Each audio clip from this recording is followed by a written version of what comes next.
सुस्वागतम सुस्वागतम. आपल्या या माय मराठी शाळेत पुनश्च एकदा सर्व आलेल्या मान्यवरांचं, सर्व आजी माजी विद्यार्थ्यांचं मी शाळेच्या वतीने मनपूर्वक स्वागत करतो. पुनश्च एकदा सुस्वागतम सुस्वागतम सुस्वागतम.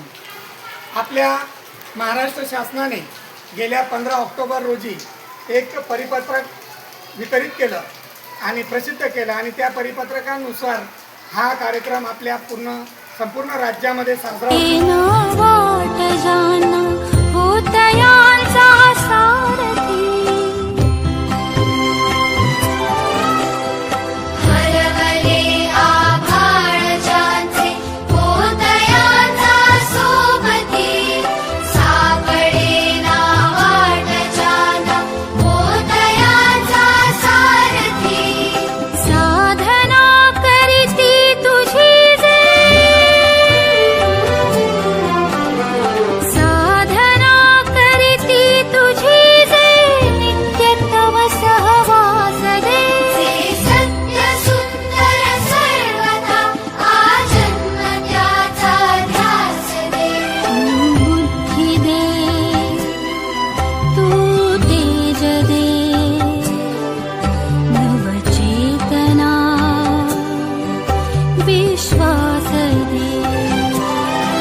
विद्यार्थी, आजी विद्यार्थी आणि सर्व प्रकारचे अनुभव संपन्न सर्व मंडळी या ठिकाणी उपस्थित आहे.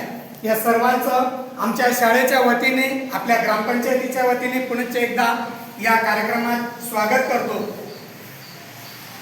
म्हणतात ना, पावसाचा पडणारा थेंब विषारी नागाच्या तोंडात गेला तर त्याचं विष होतं आणि तोच पावसाचा थेंब जर का माय मराठी शाळेने मोती घडवले, आपल्या या माय मराठी शाळेने आपल्या सर्वांना जगण्याची एक उमेद दिली, आपल्या सर्वांच्या पंखांमध्ये एक विशिष्ट असं बळ भरलं. आज दुर्दैवाने म्हणावं लागेल, कारण जे वातावरण माय मराठी शाळेमध्ये तयार होतं, इथे एवढा मोठा हॉल जरी असेल तरी त्या मातीमध्ये तो जो सुगंध आहे त्या मराठी शाळेच्या किंवा हायस्कूल जरी असेल तरी पदसिद्ध सेवकच आहोत. यात काही दुमत नाही. परंतु या गावाला लाभलेले सरपंच महोदय असतील, उपसरपंच असतील, त्यांचे सर्व सदस्य असतील, माजी सरपंच, उपसरपंच, म्हणजे या गावाची जी परंपरा आहे ती परंपरा अतिशय सक्षमपणे खांद्यावर घेऊन ही मंडळी पुढे नेत आहेत. सरांनी सांगितल्याप्रमाणे या झेंडा त्यांनी लावला, आपल्या गावाचं नाव दिल्लीत गुंजतंय. ही साधी सुधी गोष्ट नाही, ही अभिमानाची गोष्ट आहे. आणि अशा या गावाला, परंपरा लाभलेल्या गावाला, या पुण्यवान भूमीला अशाच प्रकारचे महात्मे लाभत चाललेले आहेत आणि येणाऱ्या काळात देखील असेच महात्मे या गावात घडवत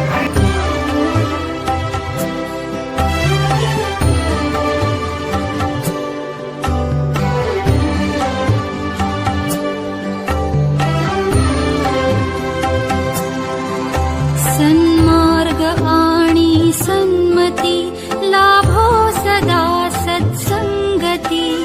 नीती नाही भ्रष्ट हो जरी संकटे आली.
जाए।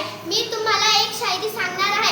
जो झुक जाए गुरु के चरणों में उसके सिर पर जिसका ताज होता है। जो झुक जाए गुरु के चरणों में उसके सिर पर जिसका ताज होता है। जो सीख ले गुरु से मेहनत की राह उसके नाम पर इतिहास होता है। जो सीख ले गुरु से मेहनत की राह उसके नाम पर इतिहास होता है। एवढे बोलून मी माझे 2 शब्द संपवते। जय हिंद। मी आता 5वी शिकते। आज आपली माय मराठी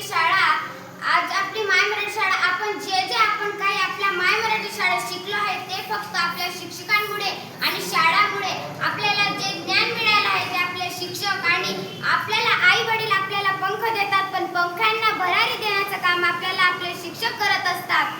आपल्याला शिक्षक जसे की पुंडलिकाने सांगितले विठ्ठलाला की अशी 28 युगे उभे राहा, तसेच आपली माय मराठी शाळा आपल्या शिकण्यासाठी आणि अभिमानासाठी आपल्या उभी आहे। आज की आपण जोपर्यंत आपली शाळा शिकलो 4थी पर्यंत ती फक्त आपल्या शाळांमुळे आणि शिक्षकांमुळे आपल्याला शिक्षकांना जे काही ज्ञान काही आपल्याला व्यक्त केले की असं भाषण असं द्यायचं, खरं बोलायचं, नेहमी सत्याने चालायचं। आणि आज आमच्या वैशाली मॅडम होत्या त्या पण गेल्या, आमच्या सुरेखा मॅडम त्यांची आता बदली झाली आणि मासवळे सर या प्रिन्सिपल झाले आता या शाळेचे आणि संजय पाटील सर आता उप प्रिन्सिपल झाले आणि आपल्याला सर नेहमी चांगलं काम करायचं शिकवतात।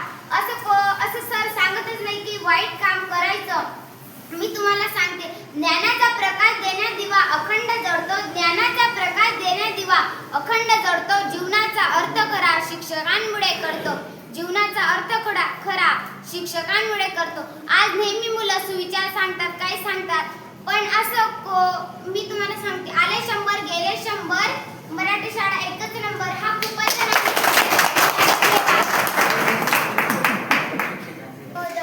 वंदनीय गुरुजन वर्ग आणि तसेच येथे जमलेले माझे बंधू भगिनींनो, आज आपला हा कार्यक्रम स्नेह संमेलन म्हणून साजरा करण्यात येत आहे। प्रिय आजी व माझी विद्यार्थी बंधू भगिनींनो, एकत्र बसून खाल्लेले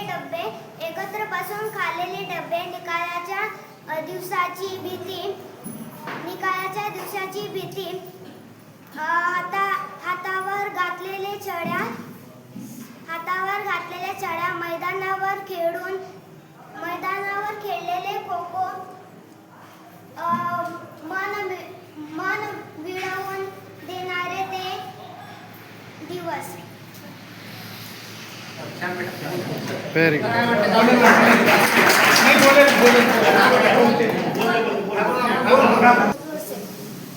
ह्या मी माझ्या मराठी शाळेमध्ये शिकली लहानपणीपासून आणि जर मी जे टीचर आहे आणि जे त्यांनी मला शिकवलं आहे आणि ते माझ्या नाही का खूपच फेवरेट आणि लाड म्हणजे हे खूपच मी आता त्यांचं नाव विसरून गेले आता।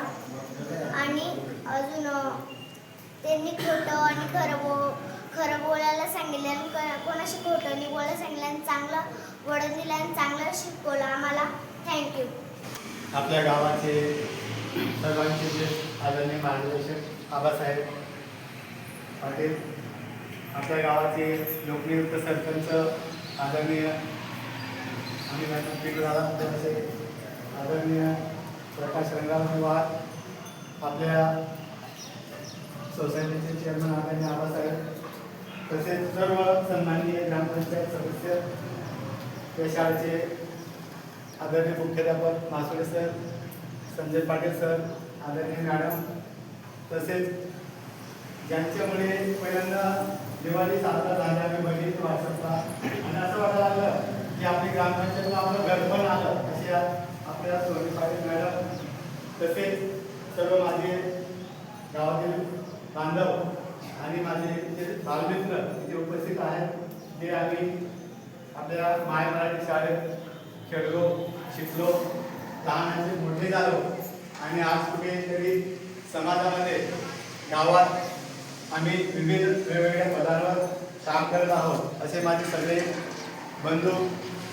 खरंच ज्यावेळेस चिमुकल्या बोलत होत्या आबासाहेब, आम्हाला आमचे बालपण आठवत होते आणि आम्ही कशा पद्धतीने त्या शाळेमध्ये तेव्हा आम्हाला दूध मिळायचं, सुगडी मिळायची, ते एक एक गोष्टी अगदी ते बोलत असताना आमच्या समोर येत होत्या. आम्हाला त्यावेळेस कुंभार गुरुजी होते, ते जादुई सोटीची गोष्ट सांगायचे. आमचे वर्ग शिक्षक मल्हारी गुरुजी असतील, भास्कर पाटील गुरुजी असतील, भागवत गुरुजी असतील, ज्यांनी आपल्या इथे बहुतेकांना आम्हाला घडवलं, चांगले संस्कार टाकले. खरं म्हणजे राजकारणाच्या जागेवर असतं. आज मी विविध ठिकाणी जात असताना मला हाच अनुभव येतो की आपलं जे गाव आहे आरस आहे, खरं असं गाव कुठेच नाही. आणि आम्हाला ज्या माय मराठी शाळेने आमच्यावर संस्कार टाकले, खरं म्हणजे पहिली तर चौथीपर्यंत आम्हाला मल्हारी गुरुजी होते. आणि मल्हारी गुरुजी बहुतेकांना माहीत आहे तिथे की त्यांचा टकोरा कसा होता. अक्षरशः हो, तुम्ही दादा असतील त्यांना पण मी रांगणमध्ये शिकलो 7वीपर्यंत. आणि असे म्हणजे आबा असतील त्यांना तर माहिती, आणि बाकीचे ज्येष्ठ व्यक्ती म्हणजे वडिलांचा या गावाच्या संबंध, आई टीचर होत्या, म्हणजे अंगणवाडीच्या टीचर होत्या. आणि माझं भाग्य मला काहीतरी पुण्य केलं असेल की त्याच्यामुळे मी माझ्या आईवडीलचे संस्कार आणि या गावाचे पण या गावात जन्म झाला आणि या 7वीपर्यंत मी इथं शिकलो. आणि त्यानंतर जे संस्कार मिळाले ते पुढची शिदोरी असते की जे शेवटपर्यंत टिकतात. जर तुमचा पाया पक्का असेल ना तर तुम्ही भरकटत नाही. तुमचे आता शांतराम भाऊ असतील ते आमचे आदर्श, कारण की ते 1 वर्ष पुढे माझ्या भावाबरोबर म्हणजे पंकज पाटील माझ्या भावाबरोबर ते होते. आणि आम्ही जे शिकायला म्हणजे एकत्र त्यांच्या घरी जायचो. आणि ते पूर्ण म्हणजे असं बघू नका. नाही, शाळेला फक्त आर्थिक स्वरूपात आपल्याला देता येईल असं नाही म्हटलं आम्ही. एक सांगतो मी, नाही तसं नाही तुमची नाही गोष्ट, कृतज्ञता व्यक्त करण्यासाठी मी बरोबर. सगळ्यांना सांगू इच्छितो की हा कार्यक्रम तुमचे विचार या विद्यार्थ्यांपर्यंत पोहोचावे, तुमचे अनुभव यांच्यापर्यंत पोहोचावे, आणि शाळेचं काय चाललंय याविषयी आपण सुद्धा जागृत व्हावं, आणि शाळेसाठी आपल्याला काय देता येईल आणि शाळेकडून आपल्याला काय करून घेता येईल यासाठी ही विचार सभा आहे. एवढं मात्र निश्चित आहे. यानंतर काय होतं तर फक्त एकच वर्षाची एकच बॅच जमा होते आणि ते गेट टुगेदर किंवा भेटण्याची संधी त्यांना एकमेकांना मिळत असते. पण आज आपल्याला या अभियानाच्या अंतर्गत इतकी छान संधी मिळालेली आहे की इथे बसलेले सगळे ज्येष्ठ आणि त्याच्यानंतरची पिढी आणि त्याच्यानंतरची खालची म्हणजे आत्तापर्यंतची पिढी सगळी एकत्रित येऊन त्यांची विचारशैली एकमेकांनाही आज सांगणार आहे आणि त्यांच्या एकमेकांच्या विचारांची देवाणघेवाण करणार आहे. म्हणजे किती छान उपक्रम केली आहे. पण हा उपक्रम फक्त आपण राबवतोय म्हणून नाही, आपल्याला सगळ्यांना त्याच्यात सगळ्यांना सहभागी व्हायचं आहे. या अभियानामध्ये आपल्याला 17 सप्टेंबर ते 31 डिसेंबरपर्यंतचं अभियान हे आपल्याला पूर्ण कसोटीने राबवायचं आहे. कारण आपल्याला आहे ना तालुक्यात नव्हे तर आपल्या जिल्ह्यापर्यंत तरी पोचायचं आहे की आपलं गाव पुढे आलं पाहिजे. बक्षीस स्वरूप म्हणजे फक्त बक्षीस घेणं हा उद्देश नाही त्याचा, गाव एकजूट कसं होईल हा उद्देश मेन आहे त्याच्यामध्ये आपल्याला तुमचा सगळ्यांचा गावकऱ्यांचा सहभाग हवा आहे. लोकसहभाग हा खूप मोठ्या प्रमाणात मिळावा. त्यामध्ये असं म्हटलेलं आहे की लोकसहभागातून तुमचं श्रमदान मिळावं, लोकवर्गणीतून तुम्ही गावात आता शाळेला म्हणा किंवा तुमच्या गावासाठी एखादं काम करायचं त्याच्यासाठी म्हणा काहीतरी पुढे करू बनून ते काम केलं पाहिजे बुवा. असं नाही की तुम्ही फक्त पैसे देऊन ते काम करू शकता, तुम्ही श्रमदानातूनही करू शकता. त्याचं एक आपण उदाहरण तर आपण वंदे बंधारा बांधकाम केला तो आपण सगळ्या विद्यार्थी आणि आपल्या लोकांच्या सगळ्या आजचा हा छोटेखानी कार्यक्रम आहे. या कार्यक्रमाला ॲक्च्युली वेळ फार कमी मिळाला. मुख्यमंत्री समृद्ध पंचायत राज अभियानाअंतर्गत हा कार्यक्रम होता. या कार्यक्रमास उपस्थित आपले गावाचे माजी सरपंच आणि आत्ताच्या दक्षता समितीचे अध्यक्ष दुर्गू आबा, विकास सोसायटीचे चेअरमन नंतर उपसरपंच वसुदेव काका, स्कूल कमिटीचे चेअरमन आप्पा, ग्रामपंचायत सदस्य आमचे सगळे सहकारी,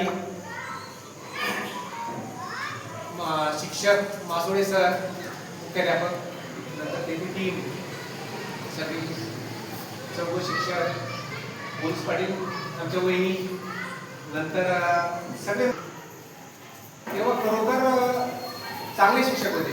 मगाशी सांगितलं शांताराम सरांनी, इतरांनाही मग त्यांनी सांगितलं. आताचे जे आमचे नवीन मुलं आहेत तेही सुंदर वक्तृत्व करतायत आणि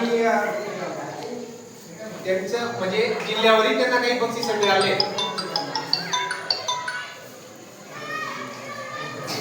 माय मराठी शाळा ही का महत्वाची, माझी पिढी होती त्याच्यानंतर थोडासा गॅप पडला असं मला वाटतंय. आता थोडे विद्यार्थी घडायला थोडीस अडचण येते. तर ही माय मराठी शाळा जी म्हणत होती आपली आई, आईचं आपलं ऋण असतं. तिच्यासाठी आपण काही केलं थोडस तर ते कमी नसतं. तर आम्ही आल्यापासून म्हणजे आमच्याही अगोदरचे काही करत होते, आम्ही प्रयत्न केला. गावात भरपूर लोक आहेत, हेही कोणी श्रमदान केलेलं आहे, कोणी आर्थिक मदत केलेली आहे. प्रत्येक कार्यक्रमाला दादा ही आपल्या गावातले जे ज्येष्ठ लोक आहेत आवर्जून पैसे देतात. कोणी आता मध्ये आम्ही बरंच श्रमदान केलं, तिथे साफसफाई केली,